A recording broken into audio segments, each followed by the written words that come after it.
Hey everyone, welcome back to my channel. Today we're diving into Azure Kubernetes Service, AKS, Microsoft's managed Kubernetes solution that makes deploying and scaling containerized applications a breeze. Whether you're a DevOps engineer, a cloud enthusiast, or just getting started with Kubernetes, this tutorial will walk you through setting up an AKS cluster, deploying an application, and scaling it effortlessly. So, let's get started.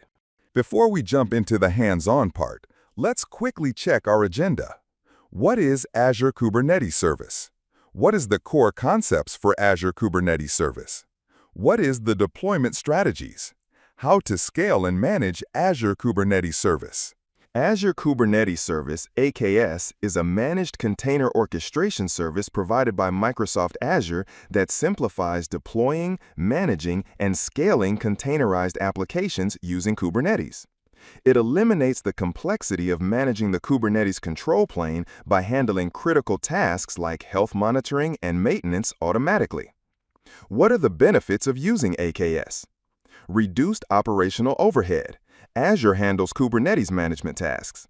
Cost efficiency. Pay only for the worker nodes, agent nodes you use. Enterprise-grade security. Built on Azure Secure Infrastructure.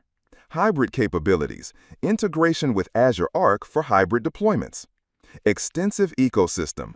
Access to Azure services like Cosmos DB, Azure SQL, and more.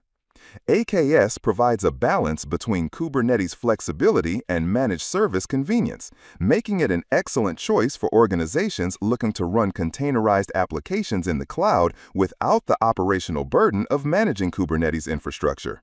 What are the core concepts of AKS? Cluster, a set of nodes, VMs, that run containerized applications managed by Kubernetes. Worker nodes, a VM worker machine that runs containerized workloads. Node pools, groups of nodes with the same configuration, CPU, memory, OS. Pods, the smallest deployable unit in Kubernetes running one or more containers. Deployment, manages the lifecycle of pods, ensuring the desired number of replicas are running. Service, an abstraction to expose pods as network services, cluster IP, node port, load balancer. Namespace, a logical partition within a cluster to isolate resources, dev, prod. Control plane, handles scheduling, scaling, and maintaining cluster health. Users don't manage this. Ingress controller, Nginx, Azure Application Gateway, manages external access to services, HTTP, HTTPS routing. AKS deployment strategies. When deploying applications to Azure Kubernetes Service, AKS, there are several strategies you can use to manage updates and rollouts. Here are the most common deployment strategies. 1. Rolling update, default in Kubernetes. Gradually replaces old pods with new ones. No downtime during deployment. Kubernetes default strategy. Controlled by max surge and max unavailable parameters. 2. Blue-green deployment.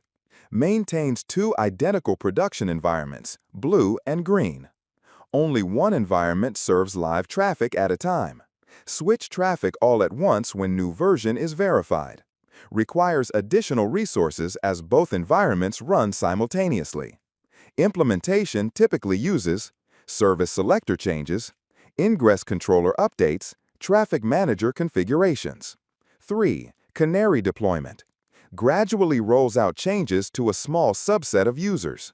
Allows testing in production with minimal risk.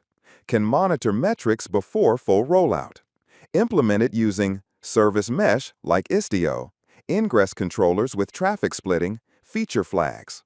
4. A/B testing. Similar to Canary, but based on request parameters. Routes specific users to different versions. Useful for testing UI changes or business logic. Typically implemented with service mesh, ingress controllers, application-level routing. Now that you know why AKS is awesome, let's create our first cluster. Sign in to the Azure portal. Create a resource and then select Containers category on the left. As you can see, there are quite a few services under Containers category that Microsoft offers, apart from many more from Marketplace offerings. Now, under Azure Kubernetes Service, I will click Create a new resource group. I will name it RG1. Next, I will name our Kubernetes cluster as AKS1. I will then change the region to Southeast Asia, that is, Singapore. Since this is not a business-critical app, and because I want to save some money, I will uncheck all availability zones.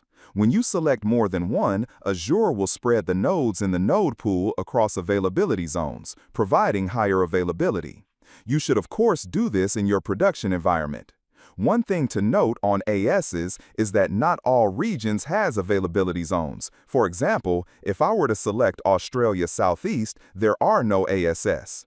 All right, let's go back to Australia Southeast and uncheck all availability zones. I will leave the default version of AKS, which as you can see is the mid version in the list.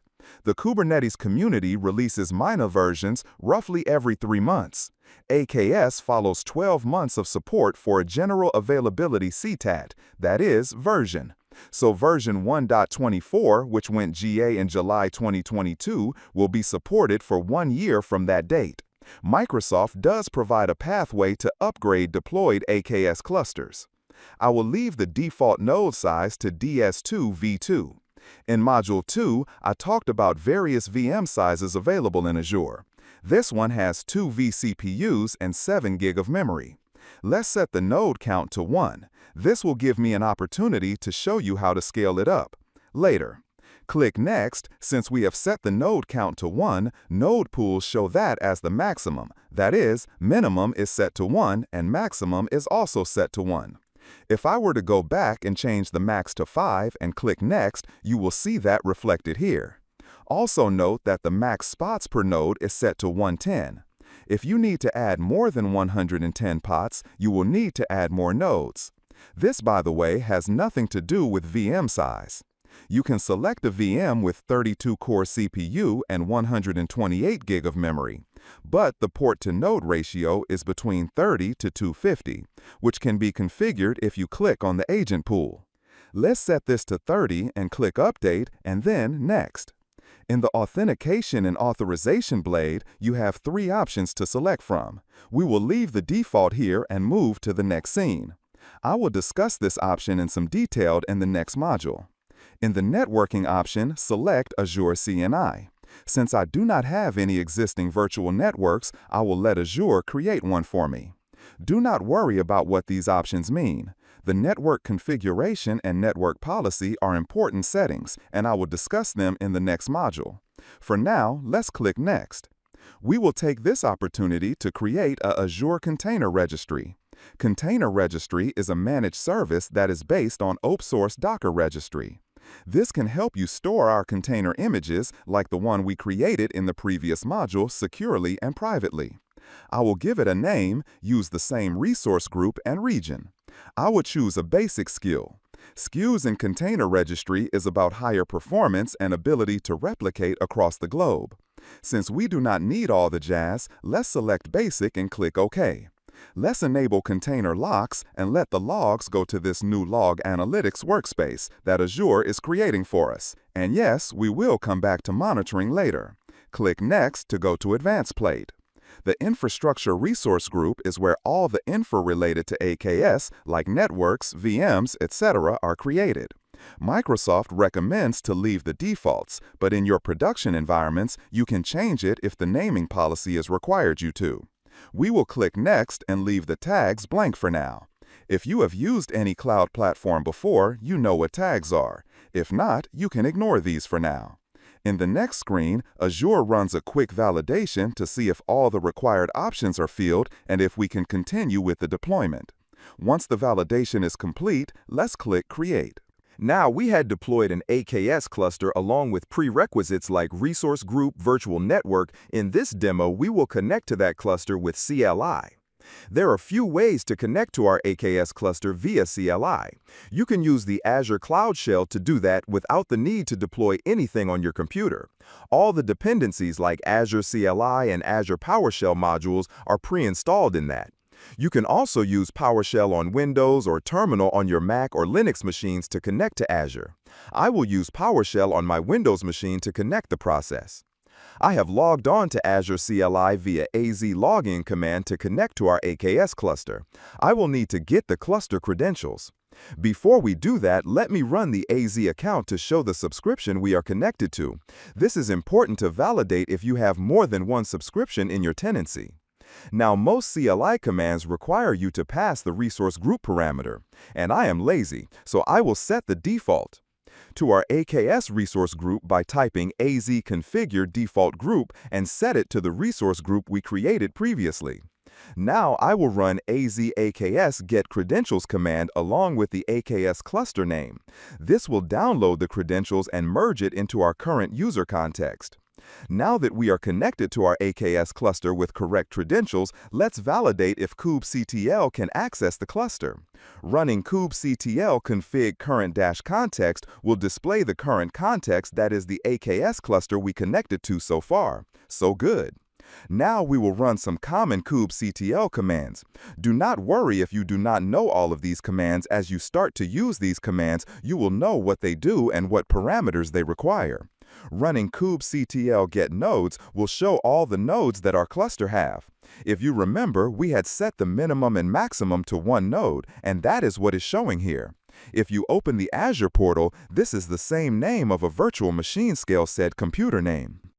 And that's it. You've just deployed AKS. Jeez.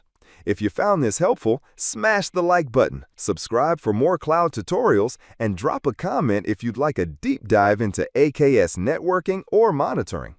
Thanks for watching, and I'll see you in the next one. Happy cloud computing!